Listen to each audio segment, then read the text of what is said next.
everyone, welcome to TTN News. Today, instead of going over the news, we will be looking back on American history. So we brought ourselves a time machine so that we can learn more about the past. We also have many other exciting things in this airing of TTN News. I hope you all enjoy the upcoming attractions. We are here in the 1600s when the US didn't even exist. To get to know this time better, we have our interviewee. Tell us, sir, how did you get here and why did you come here? Well, you see, we landed in Cape Cod and moved to the South Plymouth area, and we established our very own law of the land, the Mayflower Compact.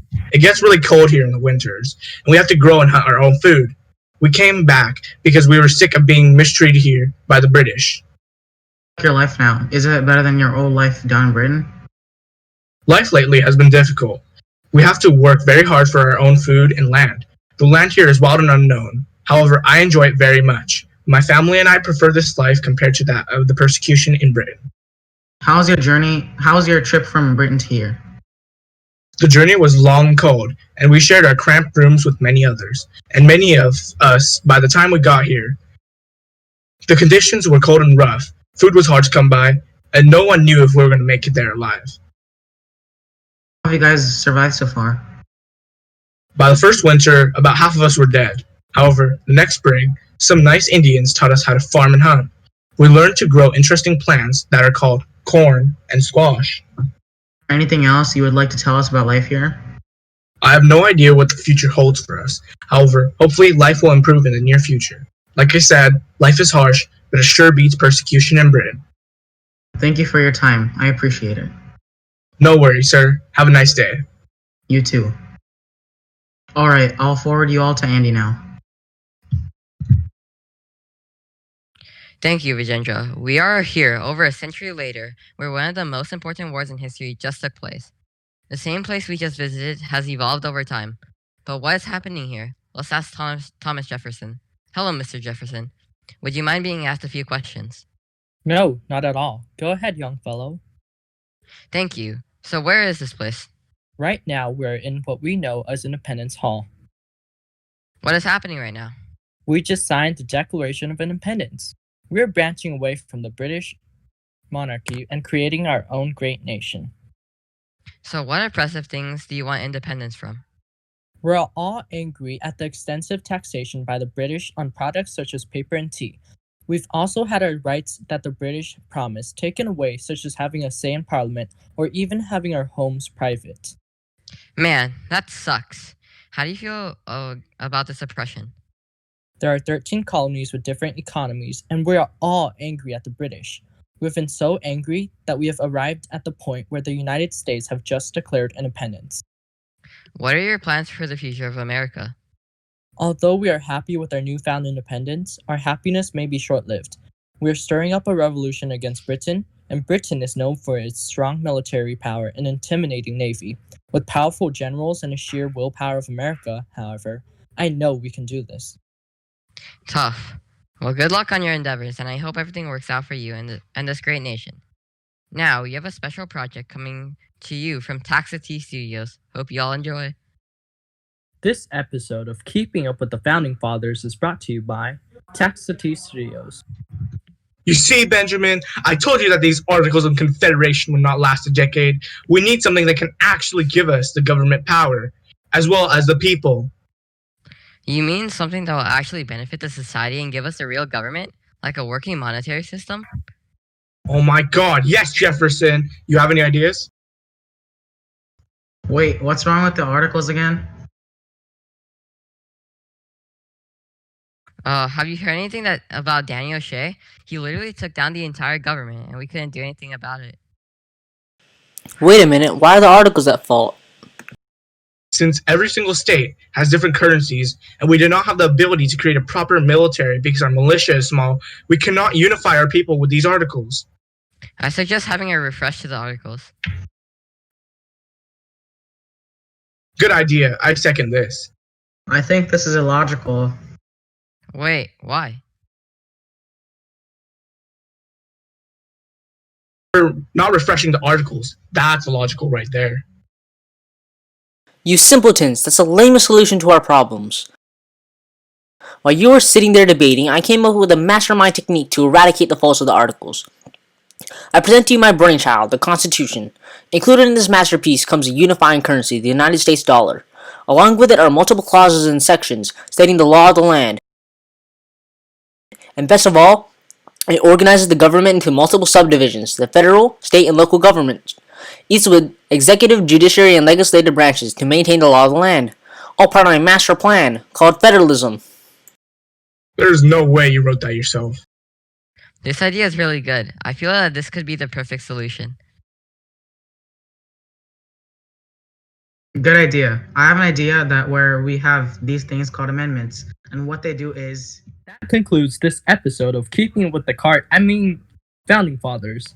We'll now direct you over to the next public broadcast.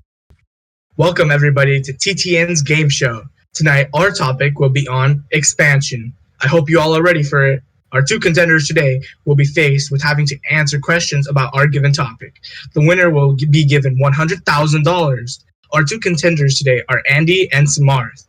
They will be starting out with the first question. Andy, what is manifest destiny? Manifest destiny is a phrase that originated during the mid-1800s that stated that the United States was destined to expand its influence across the Americas with their beliefs. This belief was used to justify the removal of Native Americans from their native lands at the time. Excellent work, Andy. 10 points for you. Now, Saamarth, I would like for you to explain the Louisiana Purchase and why was it so special? The purchase was a way for the nation to expand its area. The purchase almost doubled the total area of the United States, as well as giving it new resources and access to the Mississippi River, which is very important at the time. When Napoleon couldn't control the land, he sold it to the United States for a very cheap price. That was a very good answer, Saamarth. However, I felt that you could have given more detail. 8 points. At the time, there was an expansion in innovation and inventions. So Andy, name two very important inventions Eli Whitney had created at the time. Two? I can only name one. The one I know is interchangeable parts, which helped make the production more efficient. Good answer, Andy. Saamarth, do you want to answer with the other invention? Yes, the cotton gin. The cotton gin was invented by Eli Whitney, which increased cotton production. Good job, Saamarth. 4 points for Saamarth and 3 for Andy. Saamarth, this is the last question. President Andrew Jackson was a very controversial president. Name something that President Jackson has done during his presidency that was controversial. Oh, what? Is this a trick question? It's not. I don't think he's done anything wrong. I think he was a great president. I'm not so sure about that. Andy, you have the choice to win this game. Answer the question correctly and 100 grand is yours. Andrew Jackson's treatment toward Native Americans was very controversial. He battled the natives many times during his time as president. The Indian Removal Act was an act that he put into place that forced the Native Americans to move to an area called the Indian Territory around Kansas and Nebraska. During these trips, many died of starvation and disease, and it was very unfortunate for the time for them. Excellent answer, Andy. You receive 8 points and win the $100,000. However, our fun ends here as we go into the courtroom next with Mr. Dred Scott himself. We have gotten our time travel machine to the Dred Scott case. It's right about to start now. Let's listen in. This is the court case of Dred Scott v. Sanford. This case has moved up a few times now and is now here in the Supreme Court. The persecution can come up. We would like our freedom. Our owner have died, and we have been trying to be free. We've already been to a free state, so we should be automatically free. Plus, we won the last court case and became free, but Irene appealed the case and we are slaves again. It also seems like you guys have a lot of supporters, including some politicians and attorneys. The defense can come up. When Emerson died, my sister inherited his property, including his slaves, but she has given Scott and his family to me. I do not know about anything that has happened in the past, but my sister has given me these slaves, and they remain slaves. I see. Let me go think about this. I hope the judge thinks about his decision and isn't decided by racism. I am back, and the verdict is in favor of Sanford. No. Order in the court. My reasoning is because Dred Scott cannot bring his case into the Supreme Court because the slaves are property, not citizens. Does that mean since that I am property, I am less than a human being? I guess so. Does that also mean that since the Constitution protects our rights for our property, The abolition of slavery is unconstitutional. I guess so. Yikes. No wonder that's called the worst Supreme Court's decision. Let's get on to our weather report. Next, fast forward to our chart to another 1 year later-ish. Here, we have a general Grant storm system heading down the Tennessee River. It seems to be heading straight to Vicksburg, a Confederate city. Wow! As you can see there, Vicksburg has been battling this Union storm system and lost! It's in ruins! Next, if we take our eyes down to the Carolinas, it seems there is a new hurricane system about to strike. The General Sherman Hurricane, sweeping about Atlanta, the Carolinas, and ends in Virginia. Wow! The Confederate lands are in ruins, expecting major rain downfalls down there. Now, as we take our eyes back, we can see the General Grant storm near Pennsylvania right now seems to be on course to clash with the General Lee storm near Gettysburg. As we can see, they're about to hit, and then bang! It seems like Gettysburg was a victory for the Grant storm. Now the Grand Sherman hurricane storms meet up and turn into a giant extreme weather phenomenon.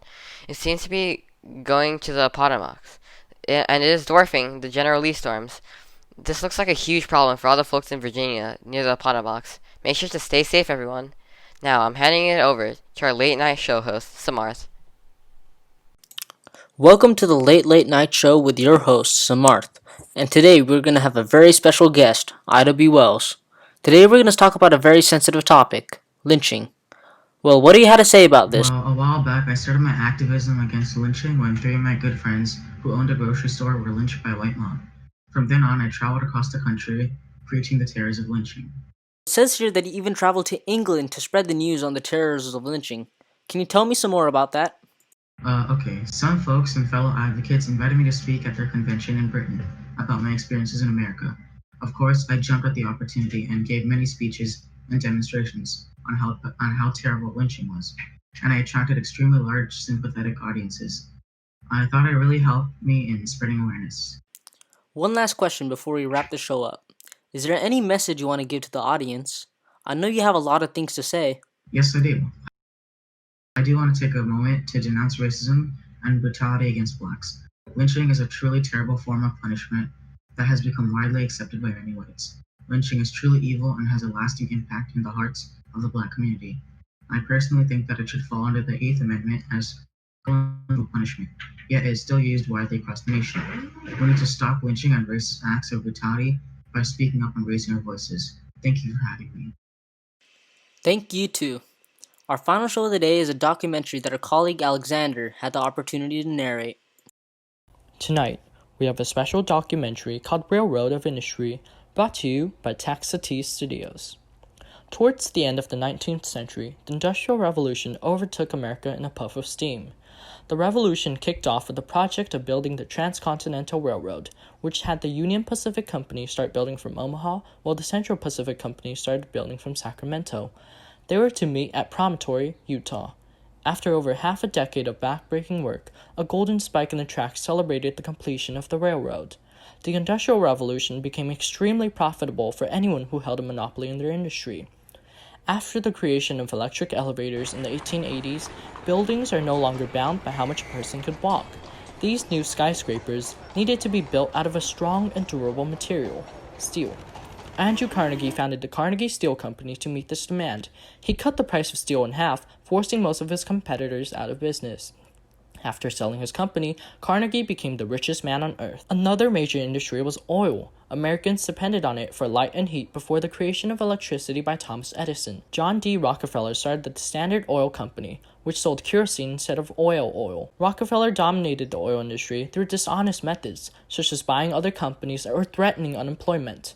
Eventually, the company became the Standard Oil Trust. Becoming a trust allowed Rockefeller to bypass state laws but still be a private company. The biggest change as a result of the Industrial Revolution is the migration of America from rural areas to the cities.